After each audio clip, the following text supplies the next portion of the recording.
It says, it is very bad news for 23andMe and for anyone who bought into the dream of personally managed genetic data. The FDA moves in bewildering for all site problems, including occasionally there bear scientific data giving users access to their genome was potentially industry-changing idea.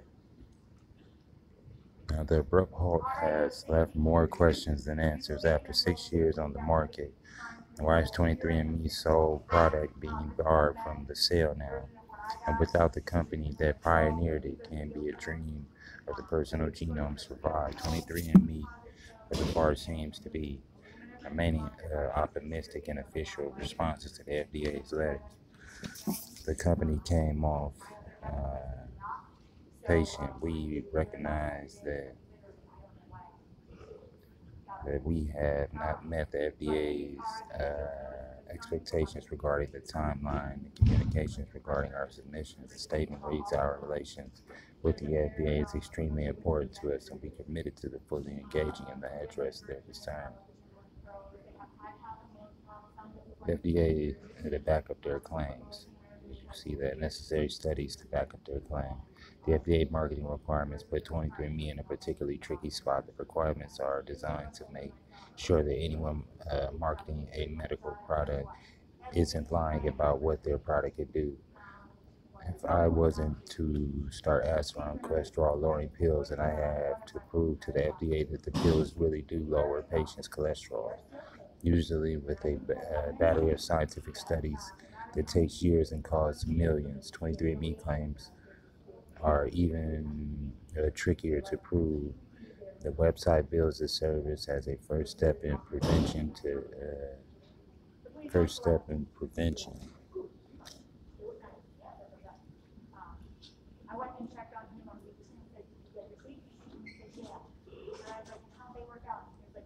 Okay, so they're saying these motherfuckers giving out false medical help. Okay, let's keep. The website bills are the first step prevention to help users mitigation serious diseases. They may not seem like it, but those are medical claims, and the 23andMe is way behind in doing the necessary studies to back up their claims. To make matters worse, the FDA seems furious that the agency's public letter to 23andMe takes an unusually frustrated tone, detailing hundreds of emails, 14 face-to-face meetings that led up to the block. As of January, the company still had not completed the study. It would need to make the marketing submission. Despite operating for more than 5 years, it's unclear whether it was a startup arrogance, but bad test results are simple negatives that led 23andMe to ignore the warning. But the company's marketing push into increase a recent surge of television ads that seem to have been the final straw. The agency seems to have run out of patience with the bullshit. We'll be right back. There's always potential for results to be misused or misinterpreted. Some medical groups have already eagerly seized on the letters of change to point out the failing of any genetic testing outside of the medical field.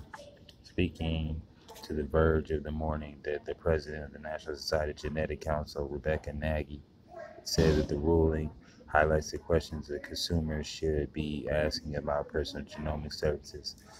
Is a genetic professional involved in ordering or interpreting a test? If not, there's always a potential of results to be misused or misinterpreted, says Nagy. There are larger issues than just 23andMe's failure to work with the FDA, but after the morning order, everything seems to be on the table. And in a sense, they're right. Many of the FDA's complaints are aimed at the core idea of personal genomics that are delicate, expensive medical testings become as simple as an iPhone app. 23andMe didn't invent the saliva test at all. All it did was bring such testing outside the doctor's office and make it available without the headaches of health insurance systems. It was a customer-grade version of a professional service, cheaper, easier, not quite as good. And because the testing could be done in bulk, the services added a lot of genes that would never be tested in a medical lab. The gene responsible for asparagus P to the markers used to try. All right, that what the fuck?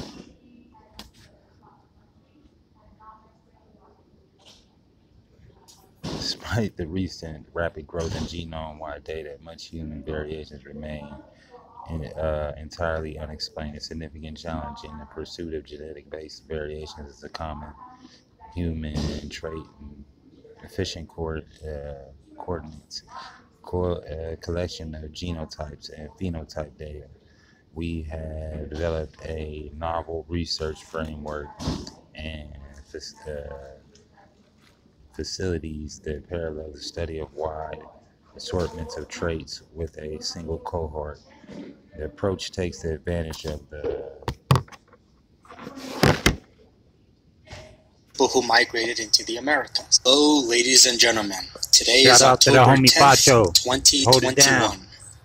My name's Pocho. Shout out to my border brothers. They know what it is. Another YouTube video. It's Mexicans and Negroes that seem to be the Some people indigenous. speculate Out here that in ancient times, some of the people that we would now call the Aztecs might have been black. People base this on two theories. Number one, some people believe that the Aztecs were some type of Afro-Asiatic mix that were descendants of one of the earliest people who migrated into the Americas. Some people believe that the out-of-Africa migration resulted in people that we would today call black, migrating all the way to East Asia and mixing with Asiatic elements that would then later migrate down to the Americas.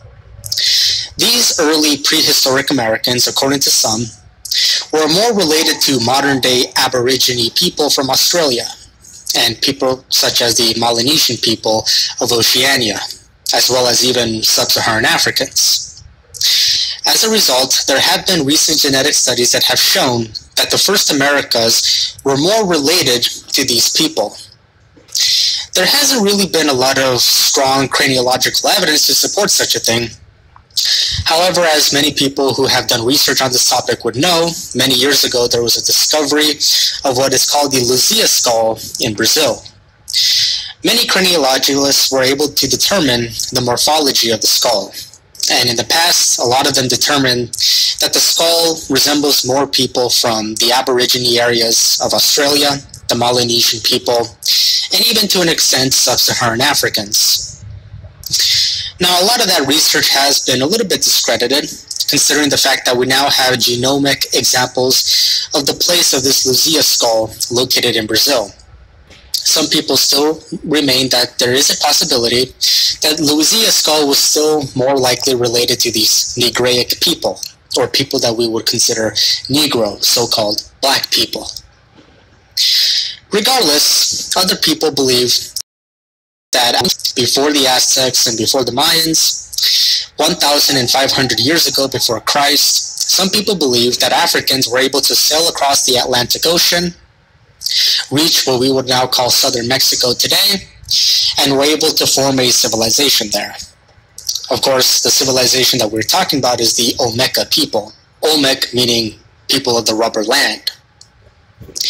Regardless of which hypothesis you subscribe to, the video was more about the Aztecs. Some people believe that the Aztecs are descendants of some type of Negraic Afro-Asiatic people that existed in ancient times in the Americas. Now, we do have some recent evidence that does show that there is a possibility that some of the Aztecs could have been black. A recent paper that was released a few months ago, in August 3rd of 2021, tested the genomes of very early Native American people in the 1500s, just after the arrival of the Spanish conquistadors, who were affected by the various diseases that were brought into their lands from people from the Old World, i.e. the Spanish conquistadors. As a result, as we know from history, a lot of these Native American people unfortunately died. In fact, over the years, a lot of them died, to the point where what we would now call the Aztecs, or the Mexica people, are now a completely extinct tribe of what was once a part of the Nahua people.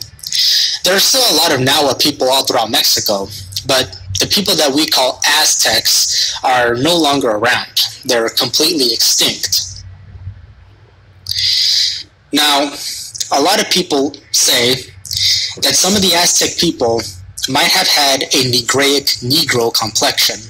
Is there any genetic evidence to support such a thing? Well, I'll let you be the judge in this video. As such, a recent paper that was released on August 3rd called the following: Ancient Viral Genomes Reveal Induction of HBV and B19V to Mexico During the Transatlantic Slave Trade. This was a genetic study led by a geneticist in Mexico called Guzman Solis. The links will be in the description below. The abstract is as follows. Quote, after the European colonization of the Americas, there was a dramatic population collapse of the indigenous inhabitants caused in part by the introduction of new pantheons, new pathogens, i.e. diseases, microscopic diseases. Although there is much speculation on the etiology of the colonial epidemics, direct evidence for the presence of specific viruses during the colonial era is lacking. In other words, they weren't really able to trace anything during the colonial eras. Any viruses, that is. So keep that in mind as we go along here. To uncover the diversity of viral pathogens during the period, we designed an enrichment assay targeting ancient DNA. Keep that in mind as we go along reading the paper. Ancient DNA.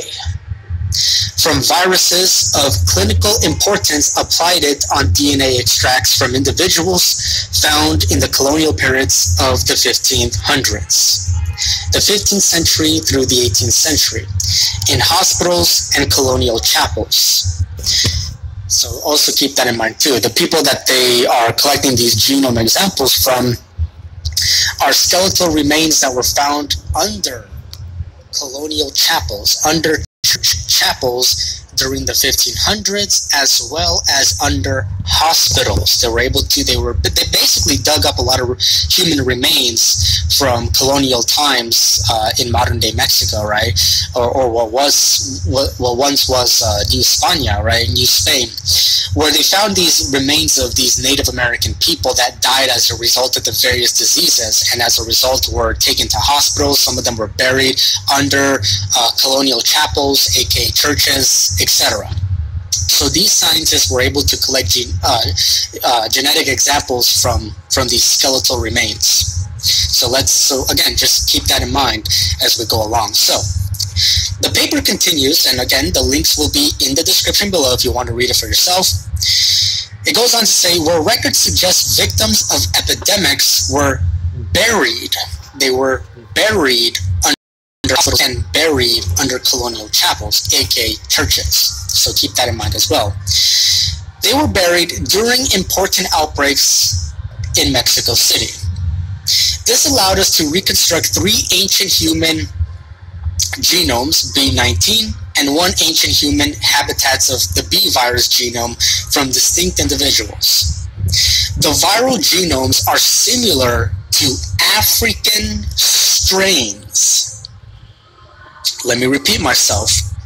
The viral genomes are similar to African strains, consistent with the inferred morphological and genetic African ancestry of the host, as well as with the analysis of the human remains. So they tested these human remains, and they came out as being African. All right, well, let's keep reading. Suggesting that there was an origin on the African continent. Again, suggesting that the origins of some of these viral genomes come from the African continent. Interesting. This study provides direct molecular evidence of ancient viruses being transported to the Americas during the transatlantic slave trade. Now, I know what a lot of people are going to say. Yes, we will address the elephant in the room, and that is the slave trade. The fact that this was in the 1500s, and the fact that this could have been a result from so-called slaves. I get the argument. We'll get to that in a moment. But let's keep reading the paper. And their subsequent introduction to New Spain. Altogether, our observation enriched the discussion about the ethnology of various diseases during the period in Mexico. All right. So that is basically the end of that abstract. Now, of course, there are a few questions about this study. Specifically the results of African strains, once testing the genomes of these various human remains that have been found, again, to be buried under African chapels. The conclusion that this study makes is that perhaps these African strains came from African people during the transatlantic slave trade. Maybe some of them were carrying diseases or whatever, and some of these Africans were brought over to the New World and contributed to the mass epidemic of the Native American population. That is basically what the paper later went on to hypothesize about. Now, of course, the obvious question is, what the hell is going on here? People were buried under church chapels. I mean, no disrespect. I'm not religious anymore, so I really don't know. But didn't the paper suggest that there were maybe some black people from Spain as well who could have done this as well? I don't know. But the story is a little bit peculiar, because why would they bury people if this was a result from African slaves? And if the people that they tested were human remains that were found buried under chapels, are you telling me that some of these people, some of these African slaves, were buried under church chapels? Keep in mind, these are indigenous people that most likely did not come into contact with African slaves in particular. They came into contact with Spanish people who later spread some of these diseases to them, right? That's what we're talking about. We're talking more about the European diseases. So if it is true that this African strain might come from the African transatlantic slave trade, how do you explain the fact that they're testing these people and they found them to have an African origin? Well, there's another quote from the same paper. It says, quote, DNA of 3 men whose skeletons were previously excavated near a Mexico City hospital indicates that all were from Western or Southern Africa.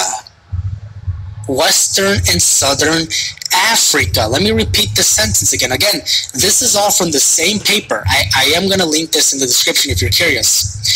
DNA of 3 men whose skeletons were previously excavated near a Mexico City hospital indicates that all were from Western or Southern Africa, says archaeologist and geneticist Rodrigo Barriquerera of the Max Planck Institute for the Science of Human and History in Henia, Germany, and his colleagues. The men's upper front teeth had been filed down, a practice known to have characterized African genomes in the Americas. The scientists report online on April 30th in Current Biology. So basically, to interpret this, one man's tooth carried DNA from a strain of hepatitis B, the Hepatitis B virus. Now, the Hepatitis B virus is typically, not always, but typically found in present-day West Africans. In fact, it's almost exclusive to African people. Hepatitis B virus is not exclusive to people from other regions. So the investigators say, while it's unclear when hepatitis B infections first occurred in the Americas, we don't know that yet. The researchers contend that African slaves brought a novel genetic virus from hepatitis B to Mexico when they were being imported on those lands after they came out of the boats from the transatlantic slave trade. Now, another man's tooth yielded bacterial DNA from another strain that is observed in modern-day West Africans, right? So jaws in this particular study were also tested. So previous research found a closely related West African jaw strain in the skeleton of a 17th century individual with no European ancestry, again, with no European ancestry, who was buried in Mexico City, suggesting that the jaws carried by African slaves around a century earlier continued to infect people in the region. Now, it's curious because, as I just read to you, this person had no European ancestry. This was a pure-blooded indigenous person who did not have European ancestry. This was not a mestizo person. This was an unmixed indigenous person from Mexico. But why would this person carry an African strain? Why would this person's jaw resemble that of an African disease if this person was not related to Africans in some way, shape, or form? Or is it possible that this person might have come into contact with an African slave? Very curious. Very, very curious. So the study goes on to say, the three men lived sometime between 1436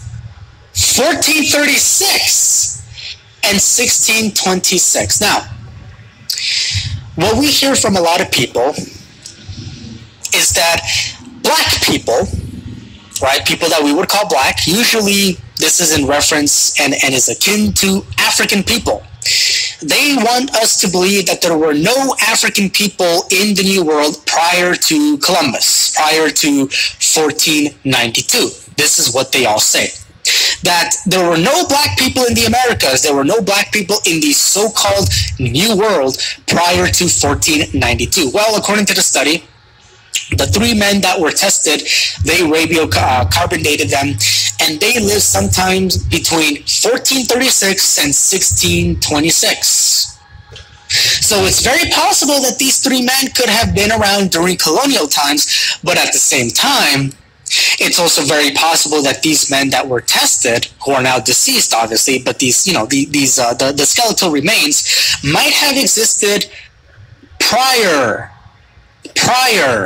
to Christopher Columbus's arrival to the Americas in 1492, considering the fact that the very paper that I'm reading to you, which again I will leave in the description below, says that the three men lived sometime between 1436, which is prior to 1492, and 1626, based on radiocarbon dates from their teeth. They are the oldest genetically identified first generation of Africans in the Americas. Again, they are the oldest genetically identified first generation Africans in the Americas. As slaves, and this is what the paper says, because they do have to say, oh, well, these people were probably slaves. All right. As slaves, the men likely reached Mexico in a transatlantic bondage system Spain started in the early 1500s, the scientists suspect. So that's what they're suspecting, but we don't really know that. That's just something that they suspect. That's something that they suspect. Now, if you look at history, the Spanish colonization of the Americas started in 1519 with Hernan Cortés, the Spanish conquistador, who invaded Mexico in that year and conquered the Aztec Empire. Hernan Cortez was a Spanish conquistador, a conqueror, best remembered for conquering the Aztecs in 1521 and claiming Mexico for New Spain, or Mexico for Spain as New Spain. Now, a few questions that I propose for my hypothesis that there were black people here in the Americas is, number one, as a result of what this paper says, number one, why would they bury slaves, quote unquote, in a cemetery devoted to Native Americans? That is my first question.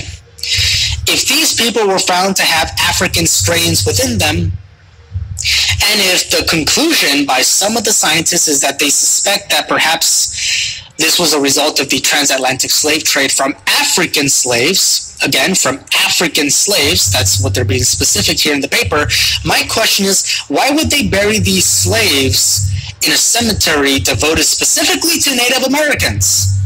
Why would they do that? Why would they bury them there?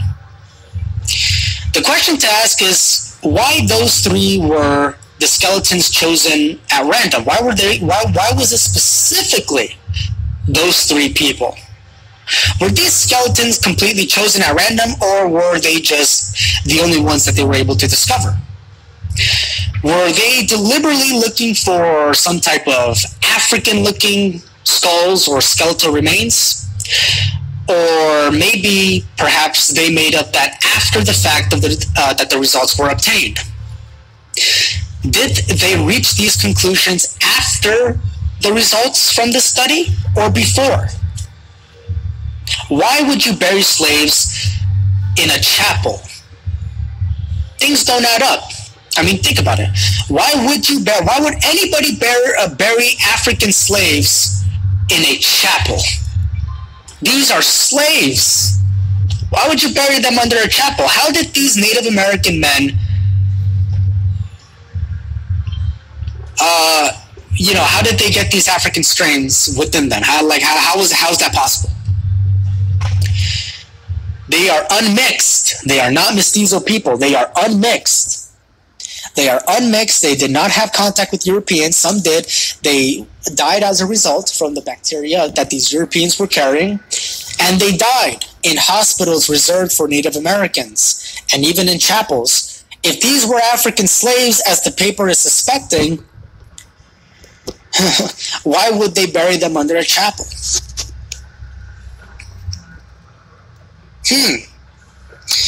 Again. 100. The temptation of Quetzalcoatl, the fast of 40 days ordained by the Mexican ritual, the cup with which he was presented to drink, the reed which was his sign, the morning star which he designated, the stone which was laid on his altar and called Teotecpaut, or divine stone, which was likewise an object of adoration. All these circumstances, connected with many other relating to Quetzalcoatl, which are here omitted, are very curious of the big Isis, or an inquiry into the origin of languages, nations, and religions, by the late Godfrey Higgins, Esquire. Volume 2, 1836. It is necessary to observe here that tribes, both of Negroes and bearded men, were found in South America. Again, it is necessary to observe here that tribes, both of Negroes and bearded men, were found in South America. And again, we're always going to go back to foundational truth. Even though we're just relating old world things to here in America, again, we run into this foundational truth that the first inhabitants, the first nations, first peoples,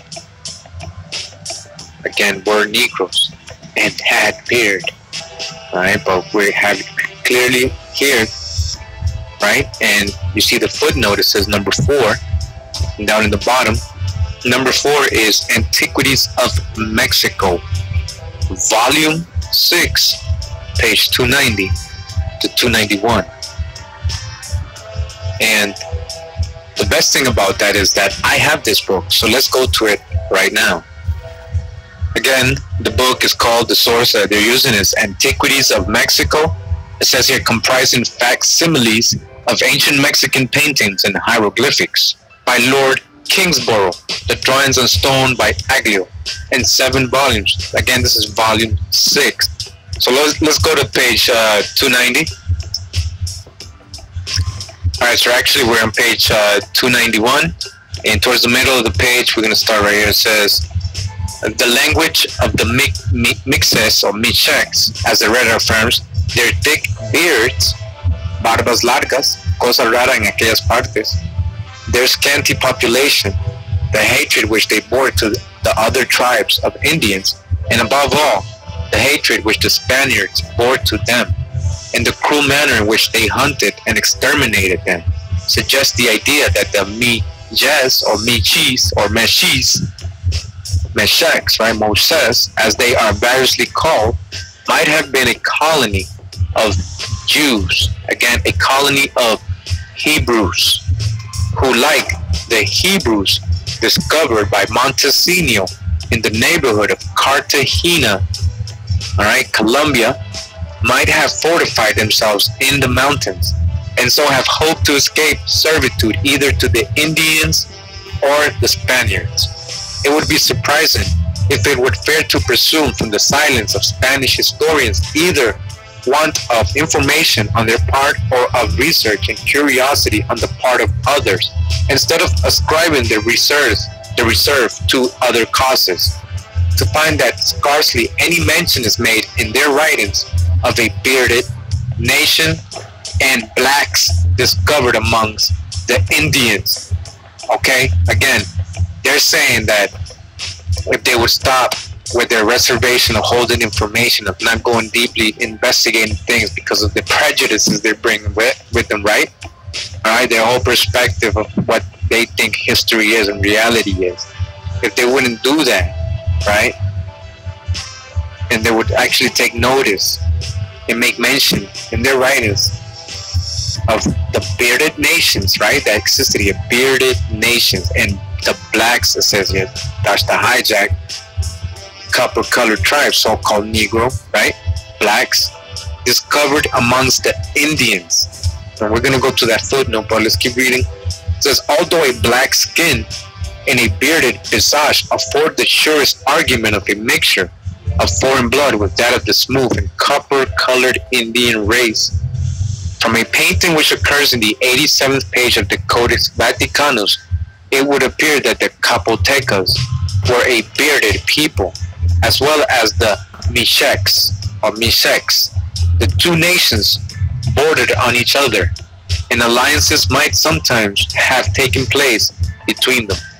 If the Mixtecs were Jews or Hebrews, right, it is probable that their ancestors constructed the palaces of Mictlan and other splendid monuments in the territory of Capotecas, which Mr. Duponx is not inclined to attribute to the art and industry of the latter people. So we got a little bit of that in the Foreign Quarterly Review, or if you haven't heard it, you will be able to see it in the Foreign Quarterly Review, a presentation I've made.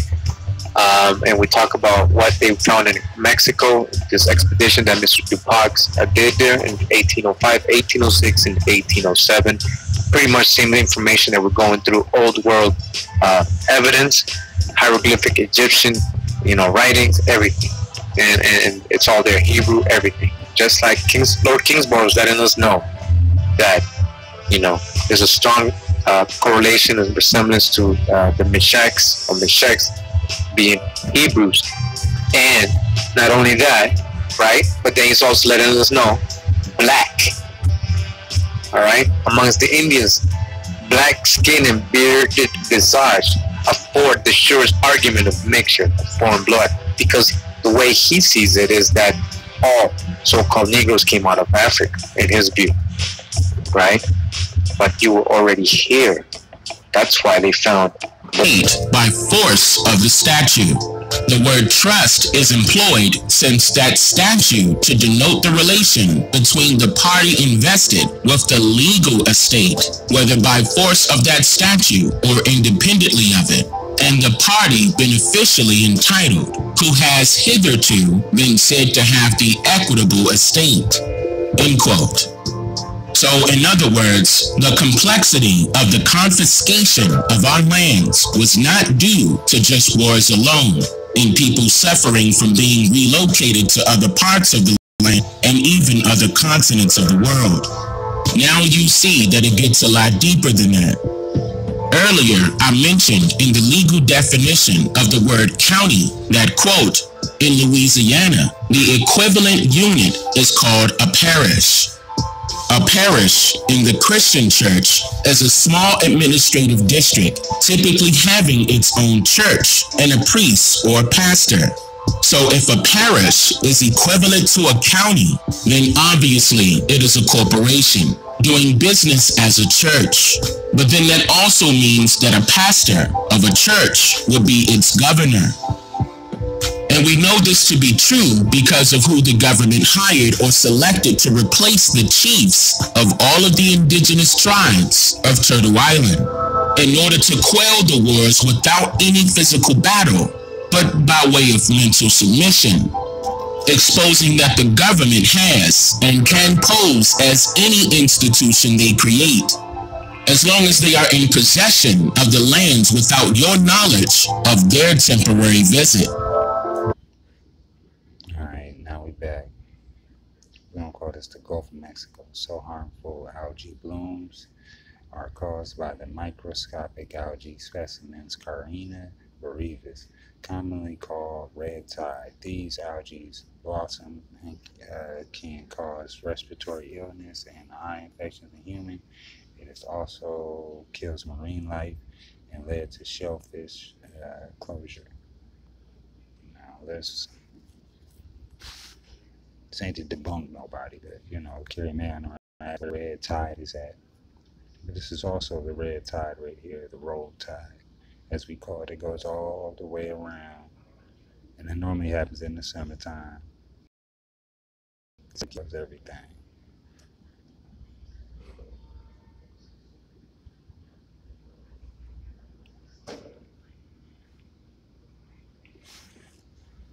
Okay, you got your Biloxi, Chittamatra, Choctaw Indians, coastal Louisiana tribes, Seminole tribes. As you can see, all of these come about that Gulf Coast. So you got your Biloxi, or also a black tribe, your Chittamatra, or also a black tribe, your Choctaw Indian. This is all, of course, on what I was doing, but this was inspired by Phoenix Moon and my ADHD. So, excuse me if we went a little left, but I will be getting back to if the Aztecs had a little color. So even though my theory is they came across the water. They said they came across the water. So either it's going to be this Choctaw Sea, or they're talking about, they said the land of the rising sun, which is the east. So they came from across the sea. But the Sequa, different other tribes that are branches off of the Olmec came out of this one. Now, once the supposed, I call them the hijack of the name, Aztecs came, they began to usurp power. The Incas and the Olmecs and the old Chittamatra, Biloxi, the Choctaw, the Chatas, you know what I'm saying, and began to take names and wives and different cultural practices of the people. Now you got your Mexicans and your American blacks who have a very long and old connection of indigenous ties to this land. And now we have this insertion of what you would call Genghis Khan's tribes who came in. Let's just put this up.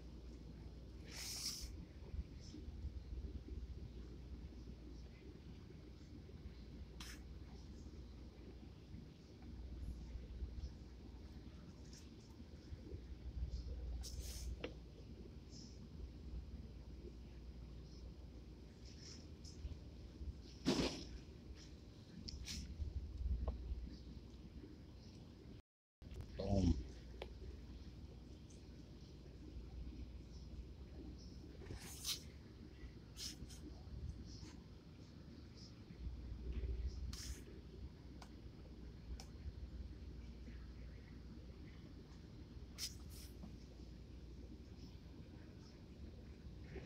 On the east side of the temple.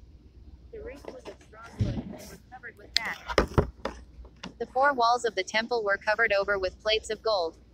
On the great altar stood a representation of the sun, in doubly thick gold, and richly set with jewels. The visage was round, environed with rays and flames, in the same manner as it is usually seen painted.